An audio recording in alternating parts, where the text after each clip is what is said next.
can you tell us, do you know who the top scorer was when Kent last won the Blast final in 2007? In the competition? The final itself. Darren Stevens.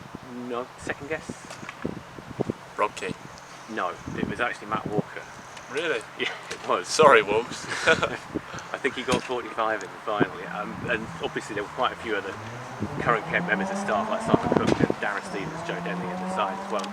Do they ever need any encouraging to tell you their old war stories about that final? No, that comes up quite a bit. Walks and Joe for different reasons. You may have heard the story there, but no, they talk about it a lot, and it's obviously a day that we all want to be a part of. So they make it sound pretty special. So we're looking forward to it. All the young lads. Yeah. How old were you when that took place? 9. Yeah, I remember watching it though. It was it was an unbelievable win.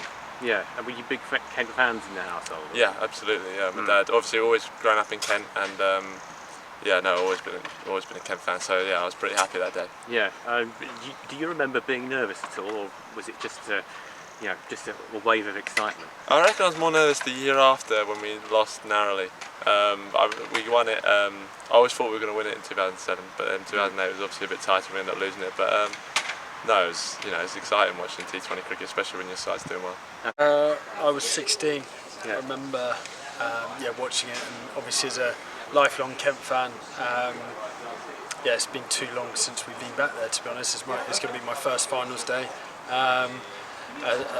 30 years old, it's long overdue. Move on to finals day, which obviously has got some fairly personal resonance for you. I mean, first of all, we asked all the others a quiz question to start off with, and that was, do you know who was the top scorer for Kent in that 2007 final?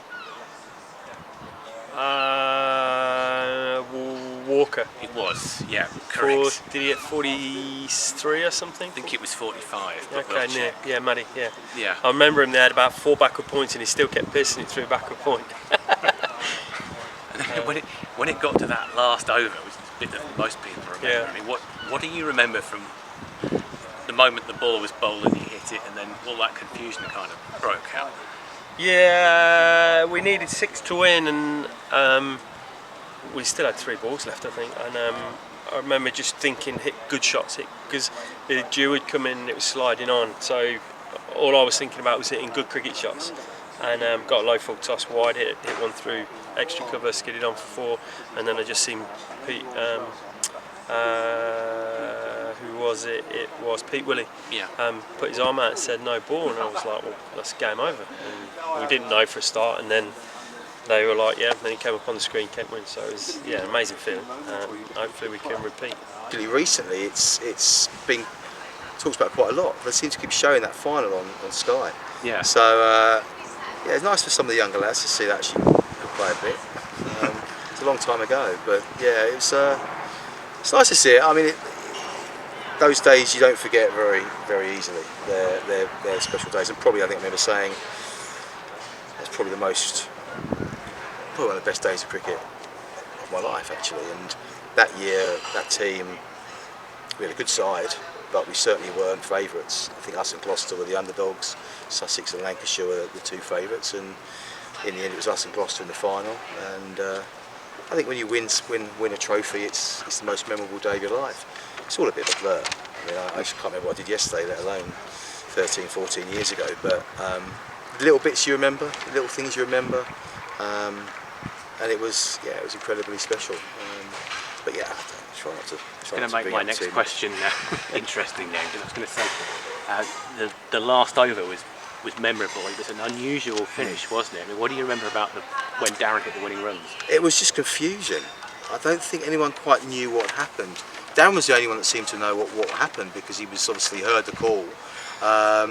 Umpires didn't know what was going on.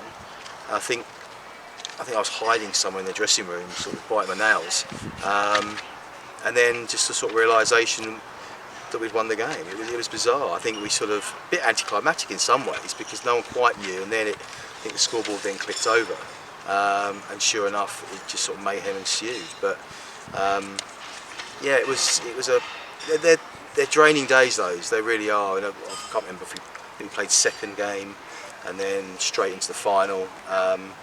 Both of them were, they were both classic games of cricket. The first one we were up against it, and we managed to sort of find our way back into the game. And then the final, we were McLaren's hat-trick. Good halfway, we were happy, going well. I got out, and then we sort of stumbled a little bit. And it was 50-50, 60-40 against us a bit, and then a little cameo by Darren at the end got us over the line. And it was they're just a great days. Do you remember your own dismissal at all? Yeah, caught on the boundary of John Lewis. Couldn't have picked him out any better. Short ball, long side. I was. Can you politely say what was going through your mind? Yeah, well, we were so in control. That was the thing, and it was hard. I remember the wicket being quite hard work. I just remember that's a joke. I mean, on the highlights, all I seemed to do was cut the ball for 4, and it seemed like the only shot I had during that innings. And then Lewis just came. I think it was probably his first ball, second ball of his spell, and he was just there to be pumped out the ground, and sort of got caught a bit in between. It just made everything a bit interesting. Yara came in and struggled a little bit, and then we had a couple of silly dismissals. Jonah got out quite quickly. Then there's a little bit of that sort of as it can happen, and then obviously the bit at the end. I think both games. I mean, Rana bowled a couple of no balls in that last over. I think the finals days are. I mean, they're strange things. It almost feels like sometimes it's meant to be, and then that's not just when we won it. Being involved with a few finals days down the line, it almost feels like sometimes the side's destined. Little things happen, go your way. I mean, that first game against Sussex, 𝐑𝐞𝐯𝐢𝐬𝐢 run out. Chris Adams, never seen him move so quick. Sort of a blind throw, hit the stumps. Chris Adams sort of dived in weirdly. The bat got stuck, and Rana's no balls at the end, which sort of got us over the line. And the same in the final. Carl Brennage had a bit of a moment and bowled some no balls, and it just it kind of was meant to be, I guess. We had to play well. Of course you do. It's never just written in the stars. But yeah, little things sort of just seemed to go for us on that day. We've just been asking the current squad about whether or not you need any encouragement to tell them about that final, and they said you don't. Is that true, or are you shy about it? No, I don't, I think harping back on the past is one of those things that it's great to look back on, but actually the game's moved on quite a lot since 2007. So I think the things we just talk about is those, or refer back to from this group, is more about the experience of what it's like on the day, the build up, trying to make sure that we prepare in it in a way that that's going to help them positively kind of going forward, rather than actually harping back on, we did this and we did this and we were kind of great in that era.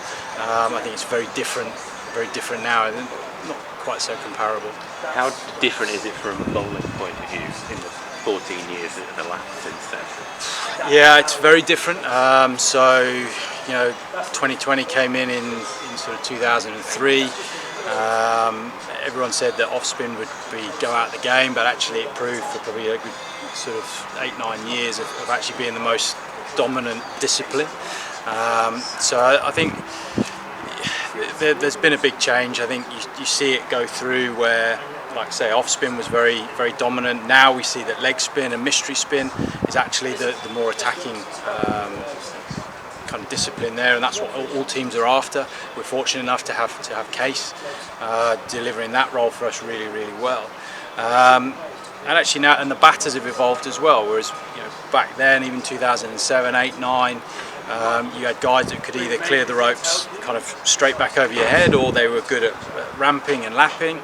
Now they do both, and they go over third man as well. So there's a myriad of different options that have kind of come into the game that bowlers have got to really think about now, which we never really, well, I certainly never really had to think about. It was very easy just to have one sort of set game plan, and you could kind of off you go, and if you were good at delivering it, you were successful. But actually now, you've got to be able to bowl wide Yorkers, straight Yorkers, slower balls, round the wicket, over the wicket, slower ball bounces. You've got to have so many different options now kind of at your disposal. So it's a very different game.